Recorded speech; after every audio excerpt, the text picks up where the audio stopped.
Back to the fall of 1946. The birth rate was soaring. The post-war baby boom had begun. And from now on, along with their toys and booties and rattles, babies would be treated with more hugging and kissing and common sense than any generation that had gone before, courtesy of Dr. Benjamin Spock. We'll meet Dr. Spock in a few minutes, but before we celebrate the joy of birth, we note the death on October 16th of 11 of the most evil men the world has ever known. In Nuremberg, Germany, in the first war crimes trial in history, the Allies had sentenced 7 Nazi leaders to prison, acquitted 3, and condemned 11 to the hangman.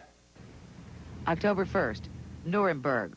The 11 Nazis who will be hanged for war crimes and crimes against humanity on the morning of their sentencing. October 15th, the night before the executions. A suicide watch is on to prevent those responsible for taking millions of lives from taking their own lives.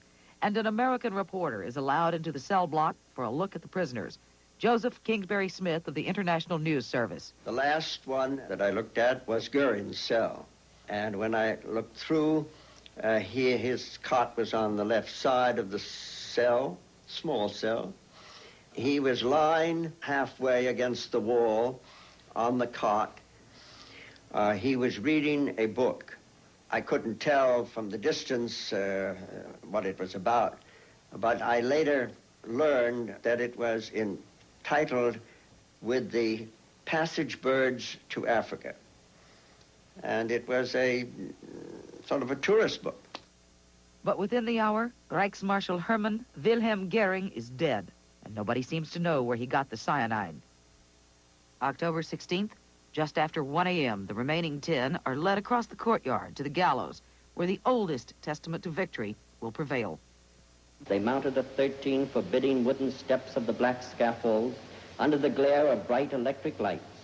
The most excited and enraged man of all was Julius Streicher, the Jew baiter. Just as he was about to mount the steps leading up to the platform on which he was to hang, he shrieked at the top of his voice, Heil Hitler. And he was the only one who groaned when they fell through the trap. So later, after it was all over, I got in touch with the GI sergeant who had handled it. And I asked him why Streicher was the only one to groan. And he said, well, it's very simple because I strangled the bastard.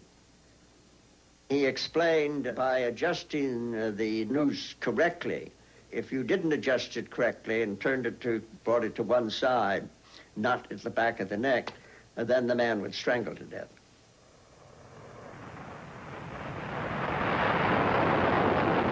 The men who built the Nazi war machine had been punished. Their machines remained. The V-2 rocket. Captured Nazi film showed us the terrible weapon that tore London apart.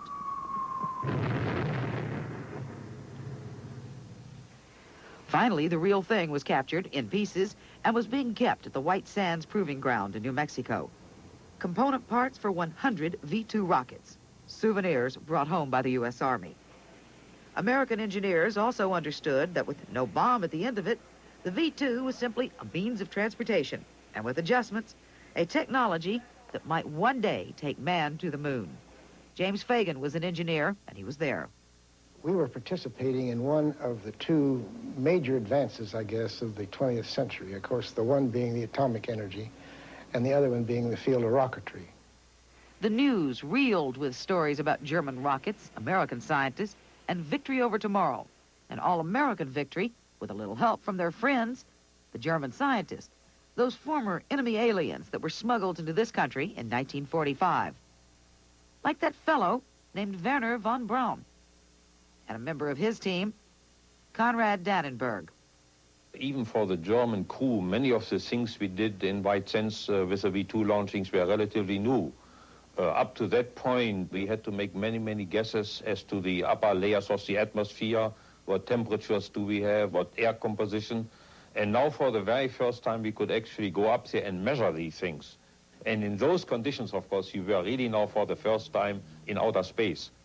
In a way, they already were, being confined to base in the American desert, except for certain chaperoned field trips for science. I was for the first time exposed to milkshakes in those days. That was one of the great innovations.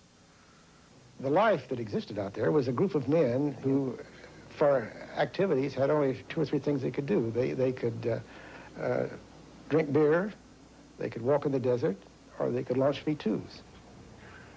Well, the atmosphere of the early V2 firings in White Sands, I think, could best be described by the word chaotic.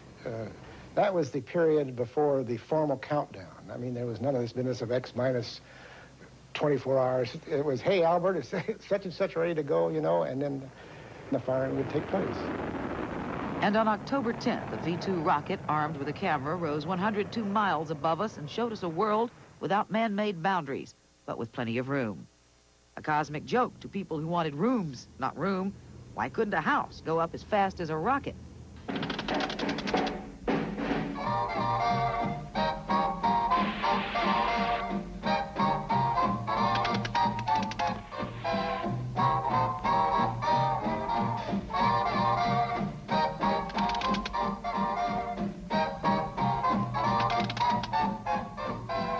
Ta-da, the prefab house.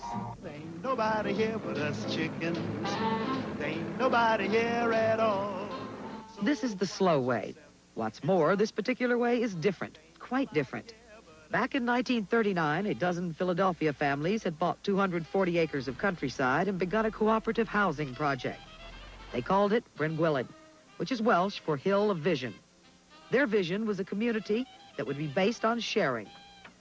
After the war, more families joined in, and some got a little luck when it came to building materials.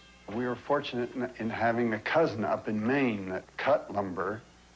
Bill Maxfield, an engineer, was already at Bryn Gwylyd and trying to get going. But we started so early that we couldn't even get windows that we wanted, and I couldn't even finish the drawings of the house until I could find windows that were going to be delivered. Getting doors and windows was often tougher than hanging on to an idea. Edward Potts had the dream before he had the house. The original idea was, 1, to live in the country when you couldn't otherwise afford it, and 2, to be mixed with all kinds of different people, interracial, interfaith, and grow up, and bring your kids up knowing other people so that they weren't all prejudiced. What we're interested in is this cooperation. People that are interested in being on committees. There's a lot of committees work. There's about 20 committees. Oh, and remember when we made those forms for the septic tank? Somebody built forms that several of us were going to use, and everybody would go pour the concrete for a given house together. And then we moved to somewhere else. Eventually, I think the forms fell apart. I don't know.